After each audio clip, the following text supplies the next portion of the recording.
plus loin avec. Mesdames, Messieurs, bonjour. Bienvenue dans votre magazine Plus loin avec. Aujourd'hui, Plus loin avec reçoit une dame. Une jeune dame ivoirienne qui vit à Naples, en Italie. Une jeune ivoirienne donc qui a pu s'établir dans ce pays depuis plusieurs années et qui, ces dernières années, s'est occupée des migrants irréguliers ivoiriens qui ont pu atterrir sur le territoire italien. Avec elle, donc, nous allons parler d'abord de son parcours en tant qu'immigrée là-bas en Italie et ensuite des actions qu'elle a pu mener pour aider nos frères et sœurs ivoiriens qui ont tenté l'aventure par la Méditerranée. Madame Fatou Diako, bonjour. Bonjour. Dites-nous déjà comment s'est faite votre émigration, partie de la Côte d'Ivoire vers l'Italie. Tout d'abord, je suis née à Ouagaïo, d'une mère bété et d'un père sénégalais. Nous sommes des métissés de la Côte d'Ivoire. Je suis mariée à un Italien que j'ai connu ici. Et donc, c'est grâce à lui que j'ai immigré. Ça fait plus de 19 ans que je vis en Italie, plus précisément à Naples. J'ai fondé une belle famille. J'ai 2 gosses, le plus grand qui a 13 ans et puis le petit qui a 8 ans. Ça fait 19 ans que vous vivez en Italie. Dites-nous comment s'est faite votre intégration dans ce pays. C'est pas facile à laisser sa propre famille et être dans un pays où pratiquement tu ne connais personne. Tu ne comprends pas la langue parce que ce qui nous bloque un peu en Italie, le début, c'est la langue. Et donc, l'intégration, c'est la connaissance d'abord de la langue et après, tout le reste vient. Donc il vous a fallu beaucoup de temps pour apprendre à parler italien d'abord? Oui, nous sommes dans une ville comme Naples où ces Italiens parlent uniquement que le napolitain. Donc, tu te retrouves à apprendre la langue italienne et aussi la langue napolitaine. C'est comme le bété et le français. Et après cela, vous arrivez donc à parler italien, mais tout de même, vous avez la peau noire. Et ça vous a pas créé des problèmes? Au début, ça a été difficile parce que me retrouver dans une famille des Blancs, parce que le monsieur, il est italien, toute sa famille est italienne. Et donc, pour eux, c'était la première fois recevoir une Noire dans leur famille. Sa tante, qui était la seule qui était restée en famille, parce que le père était décédé, la mère est décédée. Donc, c'est la tante qui avait 75 ans. Elle n'acceptait pas parce qu'elle est vieille. Et donc, c'est la première fois qu'elle voit, après, depuis sa naissance, une Noire qui rentre dans sa maison. Et donc, c'est pas été accepté au début. On a pu quand même tout doucement me faire connaître. On va aborder maintenant le chapitre d'action sociale envers ces migrants irréguliers qui prennent le bateau au péril de leur vie, qui arrivent en Italie sans grands moyens, qui sont le plus souvent dans des centres. Alors, comment est venue l'idée d'apporter du secours? En 2011, quand la guerre même a éclaté en Libye, nous sommes retrouvés avec beaucoup de jeunes Africains dans les hôtels. Et comme moi, j'habite au central, toutes ces personnes cherchaient un point de repère. Et donc, c'est là qu'ils ont appris qu'ils avaient leur sœur qui vivait tout juste auprès d'eux. Et donc, ils ont décidé de venir me connaître, de se présenter. Et c'est là que je me suis retrouvée, toutes ces personnes devant ma maison. Et en particulier les Ivoiriens, parce que c'est les Ivoiriens qui cherchaient leurs sœurs, oui, leurs sœurs et frères. C'est à partir de là que j'ai décidé de créer l'association, une base, disons, pour pouvoir quand même soutenir ces frères et puis les aider dans leur intégration. Qu'est-ce que vous avez fait concrètement pour les appuyer? Au début, j'ai tenu à rentrer dans les centres d'accueil pour pouvoir quand même voir les conditions dans lesquelles nos frères vivaient. Il faut demander l'autorisation au directeur, il faut demander l'autorisation aux intermédiaires culturels avant de rentrer. Et donc là, ça a été un peu difficile parce que plus souvent, les gens n'acceptaient pas de la visite. Et donc, je me suis imposée parce que je dis, ce ne sont pas des prisonniers, ce sont des personnes, même si vous les avez sauvé la vie, mais c'est des gens qui vivent dans un appartement, donc ils ont le droit de recevoir de la visite. Et donc, nous devons rentrer. Et c'est comme ça qu'après, disons, des luttes, parce que ce n'a pas été facile, et finalement, ils ont accepté que je rentre pour pouvoir quand même échanger avec mes frères parce que moi, je leur ai dit, c'est des gens qui viennent d'arriver, ils ne savent pas la langue, ils ne savent pas comment on bouge. Parce que tu apprends tout est à zéro. Tu arrives là-bas, c'est comme si tu renais. Voilà, donc tu apprends à manger parce que tu dois manger la pâte. Et ici, nous, on mange le riz, on mange le fouton, on mange la teke. Là-bas, tu dois manger ce qu'ils te donnent, ce sont les pâtes. La pasta, et tu dois apprendre à parler, tu apprends l'italien. Le français, la langue française n'existe pas. Tu dois apprendre à marcher parce que tu regardes autour de toi, parce qu'il y a des gens qui sont contre les Noirs. Donc, tu regardes autour de toi et tu fais attention. Ma présence dans les centres, C'est une présence qui a été vraiment nécessaire et acceptée par tout le monde. Et au fil du temps, vous vous êtes fait connaître par l'Italie tout entière, au point où le maire de Naples même vous a appelé à ses côtés. Oui, ça a été une grande joie pour moi parce que nous sommes nombreux, hein, les Africains. Nous sommes nombreux. Et quand vous voyez qu'une autorité, parce que la ville de Naples, c'est la 3e ville la plus importante d'Italie, après Rome et Milan. Et donc, je reçois l'appel de la part de la secrétaire du maire. Et elle me dit que le maire veut me voir, il veut me croiser. Ça a été une grande surprise parce que je me dis, c'est nous qui cherchons à le voir. Et aujourd'hui, je me retrouve que c'est lui qui cherche à me connaître.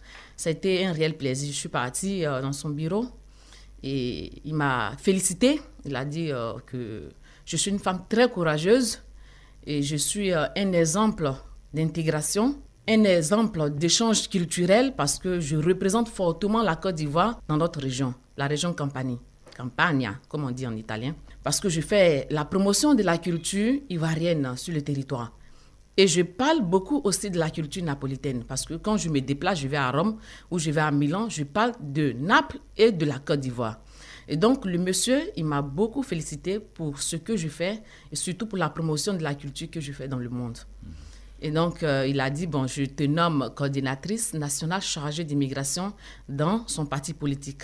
DEMA, démocratie et autonomie, qui est fondée sur le respect de la Constitution italienne. C'est des responsabilités plus importantes qui vont vous servir certainement à pouvoir faire davantage pour ces migrants irréguliers. Bien sûr, parce qu'il m'a ouvert les portes. Nous sommes dans un débat politique où l'Italie est complètement divisée en deux. Le nouveau gouvernement essaie de mettre les bâtons entre les roues de nos frères qui font la demande d'asile. Il alimente la haine dans le cœur des Italiens en leur disant, voilà, si vous êtes pauvres, c'est à cause de ces personnes qui sont là et toujours c'est à cause de nous. Et donc les gens, même si avant ils pensaient mal de nous, ils ne parlaient pas facilement, ils ne s'exprimaient pas comme ça facilement. Mais maintenant, tu marches, les gens t'insultent, on te traite de nègre et on te dit retourne chez toi. Et le maire de Naples, Luigi De Magistris, il se bat pour nous. Il dit à ses citoyens de ne pas agresser les immigrés parce que Napoli est une ville multi-ethnique. Il dit, si nous regardons nos origines, voyons qu'on vient de loin. Et donc, si Napoli est devenue une ville touristique, c'est grâce aussi à l'immigration. Et actuellement où je vous parle, tous nos frères qui ont le séjour humanitaire, qui n'existe plus, qui actuellement s'est passé en séjour spécial, n'ont pas le droit à s'inscrire à la mairie. C'est-à-dire qu'ils ne peuvent pas obtenir une pièce d'identité. Et quand tu n'as pas la pièce d'identité, tu n'as pas un code fiscal. Et quand tu n'as pas un code fiscal, tu ne peux pas ouvrir un compte bancaire. Donc, c'est-à-dire, si tu as un boulot et que ton patron doit te faire un contrat, justement, il faut une résidence, un certificat de résidence.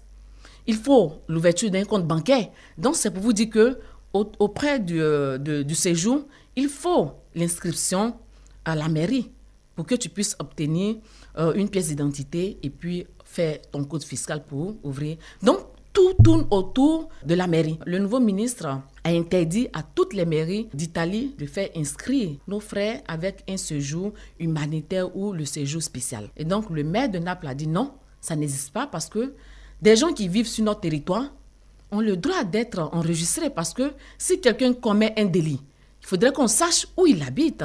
Et donc, ça, c'est le débat actuel. Qu'est-ce qu'on peut dire maintenant aux jeunes Ivoiriens qui veulent tenter l'aventure? Quand vous voyez la condition dans lesquelles ceux que vous recevez sont, est-ce qu'il y a un message particulier que vous avez pour ceux-là qui veulent tenter l'aventure, mais de manière irrégulière, sans passer par la voie normale? Il y a beaucoup de dossiers qui m'ont touché. Un dossier en particulier qui a fait le tour du monde, où j'ai reçu la solidarité de la part de tous les journalistes, même la BBC s'est déplacée de Londres pour venir me voir. Et donc, je dis le nom et le prénom de la personne parce que c'est important que nous soyons tous autour de lui pour pouvoir quand même le soutenir. Il s'appelle Yaya Sangaré.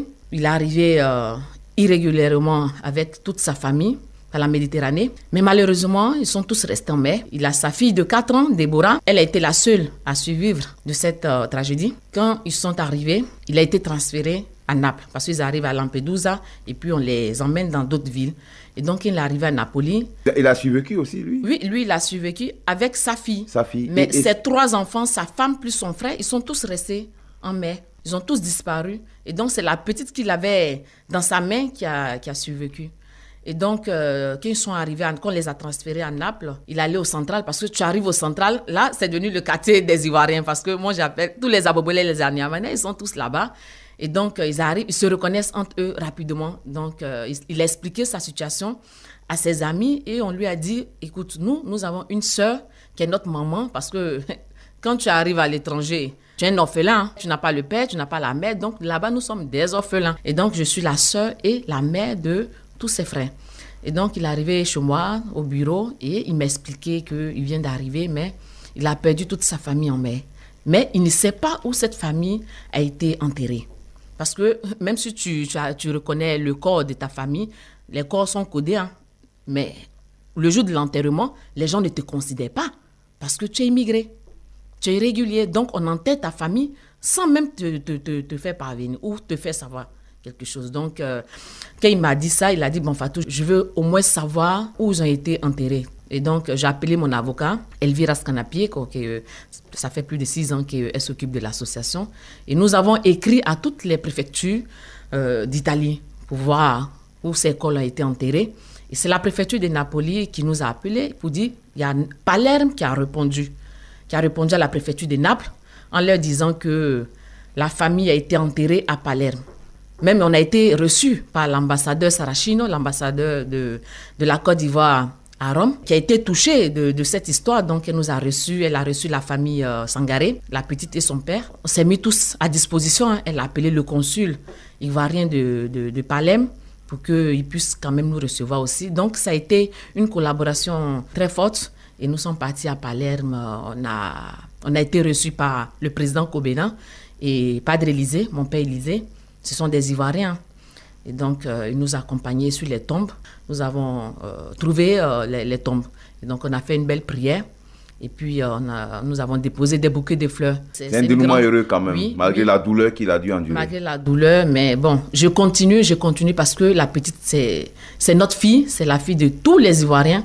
Donc, je souhaiterais que la Côte d'Ivoire se mobilise autour de cette petite parce qu'elle ne va jamais oublier ce qu'elle a vu. Peut-être le père, ce qu'il a fait, moi, je n'ai pas condamné. Mais la petite, pour qu'elle puisse grandir dans l'amour. Nous allons terminer notre entretien, Madame Fatou Diako, avec un message. Je suis là-bas. Je suis l'orgueil de la Côte d'Ivoire dans notre région, la région Campanie. Tous les Napolitains ont applaudi et tout l'Italie est en train d'applaudir. Et donc, j'aimerais que la Côte d'Ivoire aussi me dit bravo. Je demande personnellement à ce que le président de la République me reçoive et qu'il dise à sa fille, je suis fière de toi et continue ce que tu es en train de faire parce que la jeunesse a besoin d'être encouragée. Nous devons faire en sorte que ses frères ne puissent pas risquer leur vie pour aller chercher une nouvelle vie. Parce que là-bas, c'est une nouvelle vie. Ici, c'est une vie meilleure. Donc, nous devons faire un boulot sur place. Et donc, j'aimerais quand même être reçu par notre autorité, notre padre de la nation, d'après les Italiens, le père de la nation. Merci beaucoup. C'est ici que s'achève Plus loin avec aujourd'hui. Je rappelle qu'on avait comme invité Madame Fatou Diako, immigrée ivoirienne, désormais italienne aussi, qui vit là-bas, en Italie, précisément à Naples. Merci beaucoup. Merci à vous.